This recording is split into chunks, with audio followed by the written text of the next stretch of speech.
Hello दोस्तों, आज हम बात करेंगे एक बहुत ही इम्पोर्टेंट और रहस्यमय टॉपिक के बारे में। वो टॉपिक है पृथ्वी कैसे बन गई। ये सवाल हमारे लिए काफ़ी पुराना और महत्वपूर्ण है और इसका जवाब जानने से हम समझ सकते हैं कि हमारे विश्व और पृथ्वी के बारे में और भी बहुत कुछ जानना बाकी है, लेकिन इसका जवाब देना उतना आसान नहीं है। पृथ्वी जो आज हमारे सामने है उसके पीछे एक लंबा इतिहास है, कई बड़े बदलाव है और अनेक समय का पटभूमि है। आज की वीडियो में हम जानेंगे पृथ्वी के उद्भव के शुरुआत से लेकर कैसे पृथ्वी एक खाली शून्य से आज जीवित और जीवंत वातावरण में परिवर्तित हो गई। वीडियो को बिना स्किप किए अंत तक देखें, तभी आपको इसके रहस्य का समाधान समझ आएगा। तो चलिए शुरू करते हैं आज का वीडियो।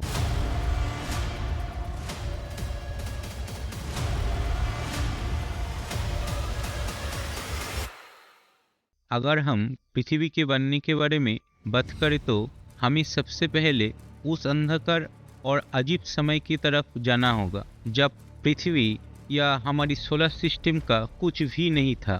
जितना हमें पता है, बिग बैंग थ्योरी के मुताबिक लगभग 13.8 बिलियन साल पहले विश्व का गठन हुआ था। तब विश्व एक बहुत ही घन और गर्म स्थिति में था।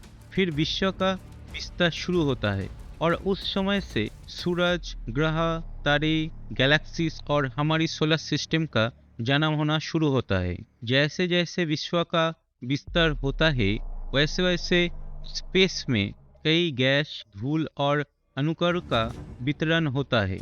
इनमें हाइड्रोजन, हीलियम और कुछ और बेसिक एलिमेंट्स थे। ये विश्व की बनावट थी जो बाद में ग्रहों के जन्म में इम्पोर्टेंट रोल प्ले करती है। अब हमारी सोलर सिस्टम के जन्म के बारे में जानने के लिए हमें वापस जाना होगा उस सोलर नेबुला या निहारिका के पास। सोलर नेबुला एक बहुत बड़ा गैस और धूल का बदल था जिसमें हमारी सोलर सिस्टम का जन्म शुरू हुआ था। लगभग 4.6 बिलियन साल पहले सोलर नेबुला एक बड़ी घायल का शिकार होता है, शायद एक सुपरनोवा एक्सप्लोशन की वजह से। ये सुपरनोवा एक मरी हुई तारे का विस्फोट था जिसने हमारी नेबुला को बेचैन कर दिया। इससे गैस और धूल के अंश एक साथ खींचने लगते हैं और एक घूमता हुआ डिस्क बनने लगता है।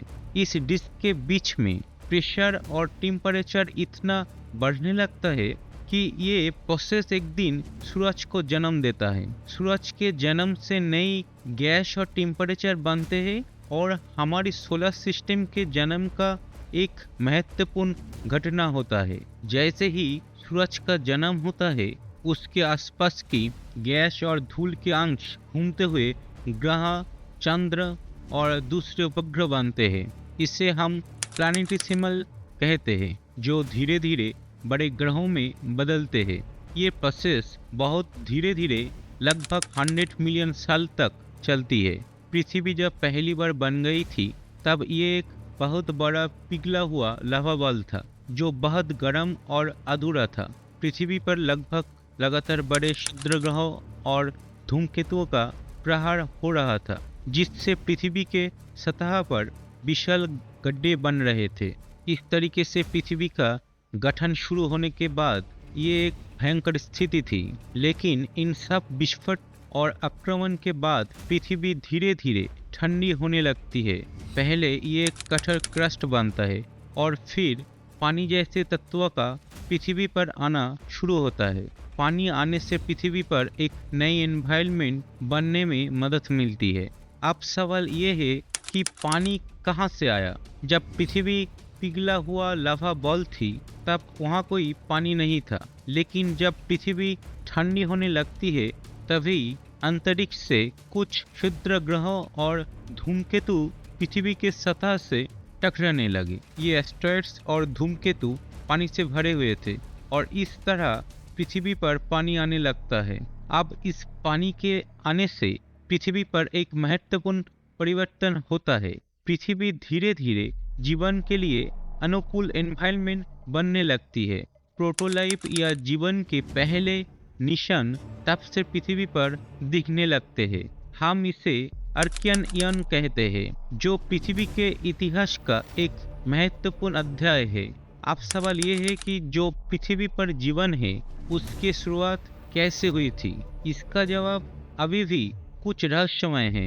वैज्ञानिक कहते हैं कि पहले जीवन का जन्म शायद एमिनो एसिड्स और राइबोन्यूक्लिक एसिड्स, जो आरएनए के नाम में हम जानते हैं, उसके माध्यम से हुआ था। पहले बैक्टीरिया एक कोशिकी थे और पानी में रहते थे। ये बैक्टीरिया अपने आप में बदलकर और इवोल्यूशन के थ्रू और कॉम्प्लेक्स जीवन बन जाते हैं।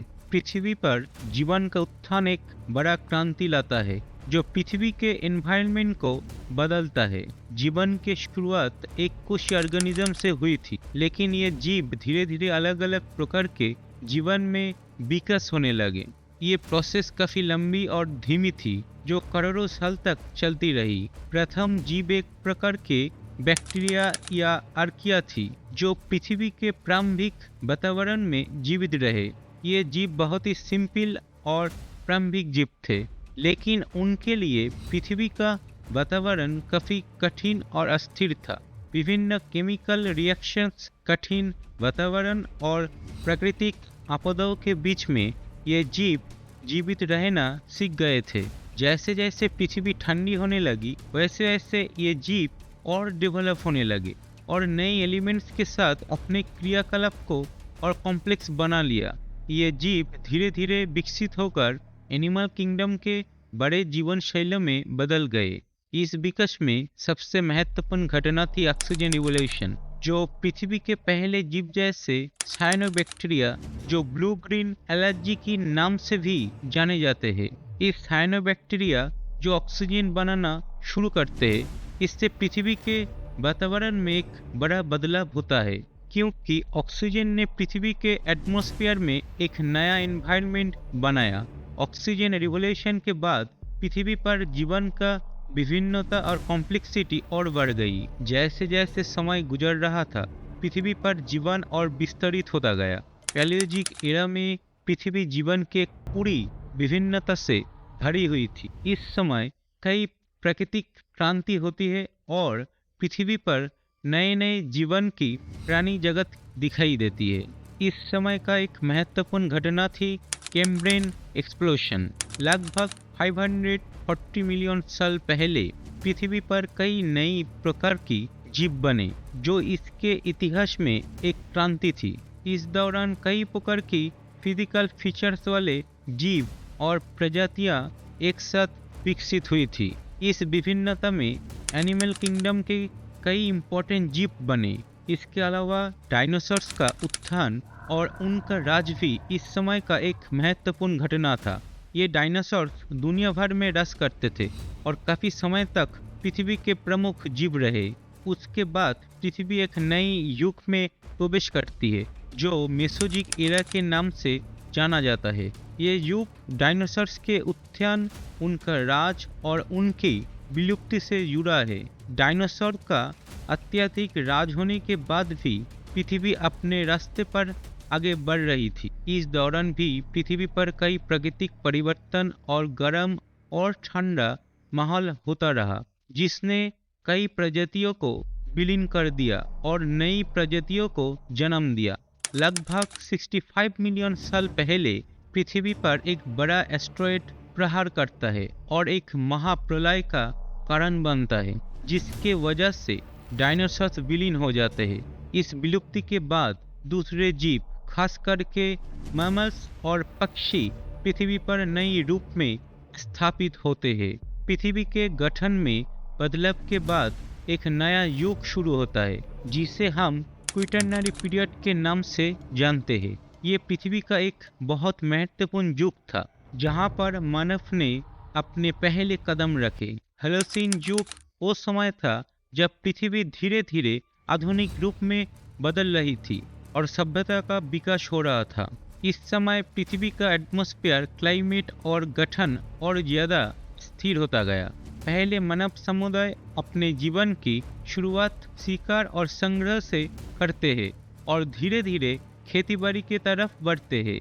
इसके अलावा खेती और पशुपालन के शुरू होने के बाद मानव सभ्यता का पहले चिन्ह पृथ्वी पर दिखने लगते हैं। व्यवस्थित समाज, भाषा और प्रारंभिक कालों का जन्म होता है।